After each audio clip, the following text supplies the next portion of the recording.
Now the classification of bones. This is the most important topic of the discussion because the many exam questions are coming from these uh, types of bones only, the classification of bones. The bones can be classified in the following criteria according to their microscopic structure, according to their macroscopic architecture, and according to their shape. The microscopic classification classifies the bones into two types, the primary bone and the secondary bone. So the primary bone or the woven bone or the immature bone is immature as the name indicates, and it has a random arrangement of collagen fibers, that is the extracellular matrix, and the cells. Okay? The cells are randomly arranged in it. Contrary, the secondary bone or the lamellar bone or mature bone is mature as the name indicates. It has mature appearance, that is the lamellated appearance. The concentric circles of the cells and the matrix are made. Okay? The cells are also in the concentric circular arrangement and the matrix as well. Okay? The osteocytes are in the lacunae and the collagen is arranged in the lamellae. Now the woven bone is present in the fetus, that is in the developmental life. In the tumors, the bone tumors are mainly composed of the woven bone and in fractures. When the fracture starts repairing, then the bone first formed, it is the woven bone. And the lamellar bone is present in the most of the adult bones are bones, the skull bones and the hand bones and the arm bone are all lamellar bones. Now this was the microscopic classification which can be seen with the microscope. Now the macroscopic structure divides the bones into the compact bone and the spongy bone. Now the compact bone or the cortical bone is the hard bone, the hard type of bone, which is immediately beneath the periosteum. Okay? It has a hardened structure and the bony units are called osteons. Inside it there are osteons. That lamellated appearance is in the form of an osteon, a unit, in which the matrix and the cells are arranged in concentric circles, and centrally there is a canal for the artery. It is called the Haversian canal. Okay, so this bony osteon is also called as the Haversian system. Okay, and the compact bone or the hard bone is present immediately beneath the periosteum. The spongy bone or trabecular bone is the present deep to the compact bone mostly, and it has the trabeculae, the spongy appearance of the septations. The separations are there, and these separations are called the trabeculae, and the marrow is in these trabeculae. In between these trabeculae there is the marrow, and it is the deepest structure of a bone. Okay, so this was the macroscopic structure which can be seen with the naked eye. Now the geometric classification is the most important. It classifies the bone according to their shape, that is the long bones, the short bones, the flat bones, the irregular bones, and the sesamoid bones.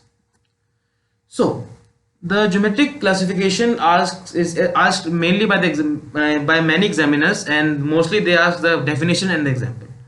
So the long bones, the definition for the long bones is that type of bones which will be having two ends and an intervening shaft.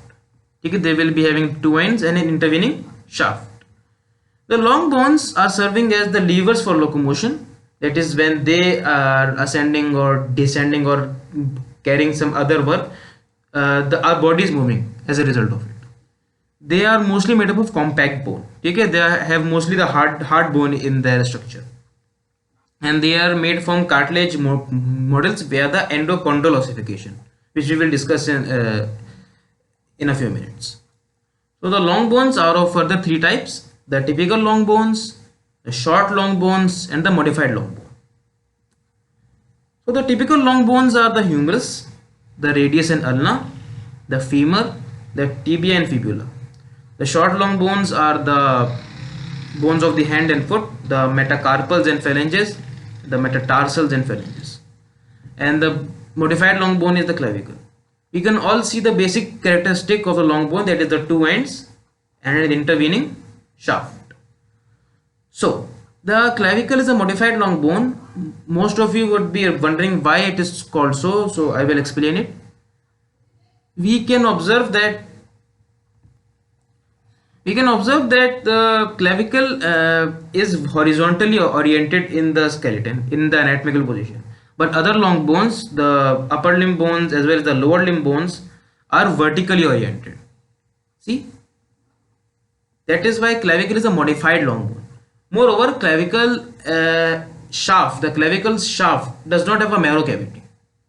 ठीक है, बाकी long bones will be having the marrow cavity inside them. That is why clavicle is termed as a modified long bone.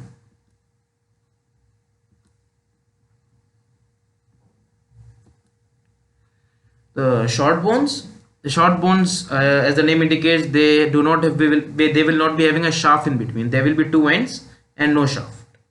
Okay, the two ends and no shaft. They have mostly the spongy bone in their architecture. Okay, and they are roughly cuboidal in shape. See, they are square shaped. The short bones are the carpals here in the hand and the tarsals in the foot. The flat bones are those bones which are dorsoventrally flattened or antero-posteriorly flattened. These are the compressed bones. Okay, and they usually have the curved appearance or the protection of organs. All flat bones are mostly protecting the internal organs. See, there is the ribcage and it will be protecting the lungs and the heart. And here is our skull and it will be protecting our brain. Okay. So for the structure of the flat bones, there is one layer of spongy bone which is between the two layers of compact bone. See, there is one layer of spongy bone and two layers of compact bones. This is also called the diploe. Okay. So the flat bones mostly develop from the intramembranous ossification, and the examples are the cranial bones, the bones of the cranial vault, the frontal bone, the temporals and the parietals, the scapula, and the sternum and ribs. See, the sternum is also a flat bone and the ribs are also very much flat for accommodation of the internal viscera, the pleural viscera and the pericardial viscera. Okay. The irregular bones, these bones do not have specific shapes.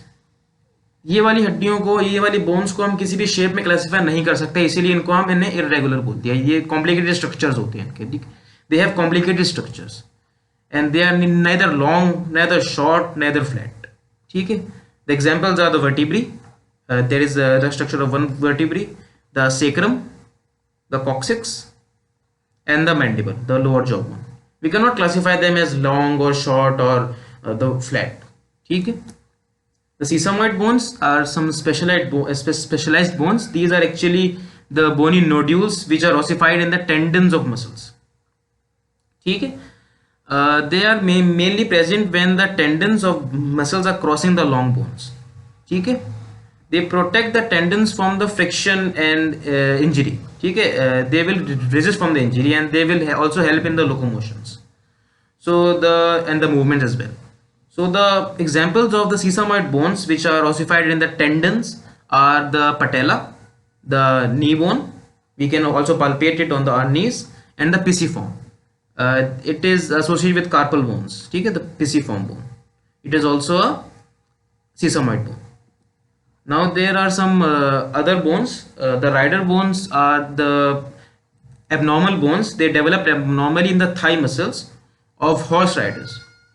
ठीक है. Due to some strains in their muscles. ठीक है. And when the horse riders have some strain in their muscles, there is some hemorrhage, and this hemorrhagic blood is then calcified, giving rise to a bony structure. See, there is an X-ray of the posterior gluteal region, and here we have the rider's bone. The rider's bone in the medial thigh. ठीक है. There are some sutural bones or the Wormian bones as well. These bones are actually the flat bones. They actually the corresponding flat bones whose fragments are not fused. ठीक है. Such that they give an appearance of the independent bones. These are fragment of flat bones which are unable to fuse with the corresponding bone. ठीक है. Here we have an example. Here is a posterior skull. Here are the two parietal bones, and here is the occipital bone. See, the parietal bones are not able to meet with each other at this point, and here is the independent appearance. So here is a sutural bones or the Wormian bones, a worm-like appearance. ठीक है.